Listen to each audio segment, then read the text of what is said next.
Assalamualaikum warahmatullahi wabarakatuh. Perkenalkan, nama saya Samuel Imran dengan NIM 302 dari program studi informatika dari kelas G.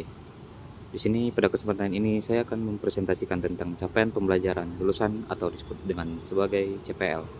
Materi ini sangat penting karena capaian lulusan merupakan dasar dari arah pendidikan kita sebagai mahasiswa, termasuk bagaimana kurikulum disusun jika bagaimana kita nanti yang siap menghadapi dunia kerja. Yang pertama itu pengertiannya. Capaian pembelajaran lulusan atau disebut CPL merupakan rumusan kemampuan yang mencakup tiga ranah. Ranah utama yaitu sikap, pengetahuan, dan keterampilan yang wajib dimiliki oleh setiap lulusan suatu program studi. Kemampuan ini diperoleh melalui proses pembelajaran yang berlangsung selama masa studi dan mencerminkan hasil dari keseluruhan proses pendidikan. CPL menjadi bentuk konkret dari tujuan pendidikan tinggi serta harus disusun berdasarkan acuan nasional, yakni Kerangka Kualifikasi Nasional Indonesia (KKNI) dan Standar Nasional Pendidikan Tinggi (SNBP). Secara umum, CPL terdiri atas tiga komponen penting. Yang komponen pertama adalah sikap dan tata nilai yang mencakup etika, integritas, tanggung jawab, serta penghargaan terhadap nilai-nilai luhur. Komponen kedua adalah pengetahuan yang mencakup penguasaan terhadap teori, prinsip, konsep, dan metode keilmuan yang sesuai dengan bidang studi. Komponen ketiga adalah keterampilan yang terbagi menjadi keterampilan umum dan keterampilan khusus. Keterampilan umum meliputi kemampuan berpikir logis, analitis, kemampuan komunikasi, dan kerjasama. Keterampilan khusus merujuk pada kemampuan teknis atau profesional yang sesuai dengan bidang keahlian masing-masing program studi. Selanjutnya, tujuan. Tujuan yang pertama menjadi dasar dalam penyusunan kurikulum program studi agar seluruh proses pembelajaran mengarah pada kompetisi yang diharapkan. Kedua, menjamin kualitas dan relevansi lulusan dengan kebutuhan dunia kerja dan masyarakat. Ketiga, CPL berfungsi sebagai tolak ukur dalam melakukan evaluasi terhadap hasil belajar mahasiswa. Yang terakhir, CPL memastikan ketercapaian kompetisi lulus sesuai dengan jenjang pendidikan yang ditempuh. Selanjutnya itu ada fungsi capaian pembelajaran lulusan CPL. Dasar pengembangan kurikulum. CPL menjadi acuan utama dalam merancang struktur kurikulum, menentukan mata kuliah, serta menetapkan metode dan strategi pembelajaran agar sesuai dengan profil lulusan yang diharapkan. Menjamin relevansi lulusan dengan dunia kerja, CPL membantu memastikan bahwa kompetisi lulusan sesuai dengan kebutuhan industri, masyarakat, dan perkembangan ilmu pengetahuan serta teknologi. Standar evaluasi pembelajaran.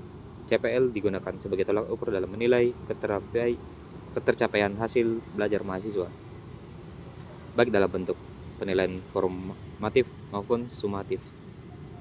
Acuan penjamin mutu akademik. CPL menjadi bagian dari sistem penjaminan mutu internal dan eksternal perguruan tinggi, sehingga menjadi indikator dalam proses akreditasi program studi. Peningkatan daya saing lulusan. Dengan CPL yang terukur dan relevan, lulusan memiliki kompetisi yang dapat diakui di tingkat nasional maupun internasional, sehingga menciptakan daya saing pasar kerja. Yang keempat, ada contoh capaian pembelajaran lulusan CPL. Yang pertama itu ada sikap dan tata nilai. Lulusan mampu menunjukkan sikap bertanggung jawab, jujur, beretika, dan menjunjung tinggi nilai-nilai moral serta keberagaman dalam kehidupan bermasyarakat dan bernegara. Pengetahuan.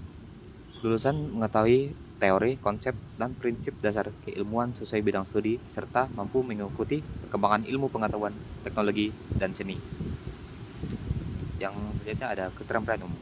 Lulusan mampu berpikir kritis, komunikatif, bekerja sama dalam tim, dan memanfaatkan teknologi informasi dalam menyelesaikan masalah.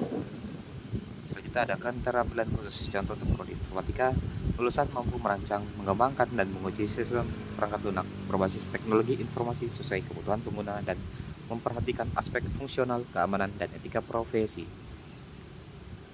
Selanjutnya itu ada hubungan CPL dengan kurikulum. CPL memiliki peran strategis dalam penyusunan dan pengembangan kurikulum pendidikan tinggi. Kurikulum dirancang untuk menjamin bahwa seluruh proses pembelajaran mendukung keterampilan CPL secara menyeluruh.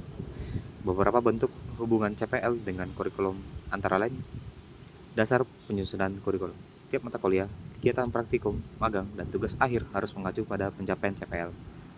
Penjabaran ke dalam capaian pembelajaran mata kuliah CPMK. CPL dijabarkan sebagai rinci dalam CPMK yang terukur dan sesuai dengan bobot SKS masing-masing mata kuliah. Pemetaan CPL ke dalam kurikulum, prodi menyusun matriks yang menunjukkan keterkaitan antara CPL dengan setiap mata kuliah untuk memastikan ketercapaian seluruh komponen. Evaluasi dan penjaminan mutu. Kurikulum harus dievaluasi secara berkala untuk memastikan bahwa seluruh CPL benar-benar tercapai melalui proses pembelajaran. Yang kedua itu ada pemetaan CPL ke mata kuliah. Pemetaan capaian pembelajaran lulusan CPL ke mata kuliah merupakan proses penting dalam penyusunan kurikulum yang bertujuan untuk memastikan bahwa seluruh CPL dapat dicapai melalui kegiatan pembelajaran yang terstruktur dan terencana. Setiap mata kuliah dalam kurikulum harus memiliki kontribusi nyata terhadap pencapaian satu atau lebih CPL, baik secara langsung maupun tidak langsung. Langkah pertama dalam pemetaan ini adalah mengidentifikasi CPL yang telah ditetapkan oleh program studi. Selanjutnya, setiap mata kuliah harus dirumuskan capaian pembelajaran mata kuliah yang mendukung pencapaian CPL tersebut. Setelah itu, dilakukan proses pemetaan dengan menyusun matriks yang menunjukkan keterkaitan antara CPL dan CPMK. Dalam matriks tersebut, ditujukan bahwa mata kuliah mana yang berkontribusi terhadap pencapaian CPL tertentu sehingga kurikulum dapat dipastikan berjalan sesuai arah yang diinginkan. Pemetaan ini tidak hanya berfungsi sebagai alat perencanaan, tetapi juga sebagai dasar dalam evaluasi dan penyemaian mutu pendidikan. Dengan adanya pemetaan yang baik, program studi dapat mengukur seberapa besar kontribusi masing-masing mata kuliah dalam membentuk kompetensi lulusan, sekaligus mengetahui area yang perlu diperkuat. Oleh karena itu, pemetaan CPL ke mata kuliah merupakan bagian integral dalam siklus pengembangan dan penyempurnaan kurikulum secara berkelanjutan. Sekian dari saya, Samsul Imran dengan NIM 302 dari jurusan Informatika kelas G. Pamit undur diri. Wassalamualaikum warahmatullahi wabarakatuh.